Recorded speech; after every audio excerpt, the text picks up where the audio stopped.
আবারও অভিনয়ে ফিরছেন শবনম বুবলী। আসছে সেপ্টেম্বর থেকে তিনি ব্যস্ত হবেন লাইট ক্যামেরা অ্যাকশনে। মেয়ের মা হওয়ার কারণে বেশ কয়েক মাস অভিনয় থেকে দূরেই ছিলেন তিনি। জানা গেছে সেপ্টেম্বর থেকে শুরু হবে ঢাকাইয়া দেবদাস। দীর্ঘ বিরতির পর আবার অভিনয়ে ফিরছেন টলিউডের জনপ্রিয় চিত্রনায়িকা বুবলী।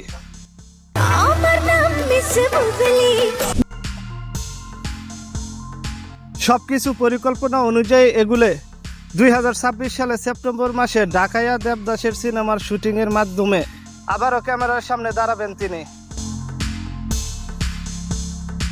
দ্বিতীয়বার বাচ্চা হওয়ার বেশ লম্বা সময় অভিনয় থেকে দূরে থাকেন তিনি।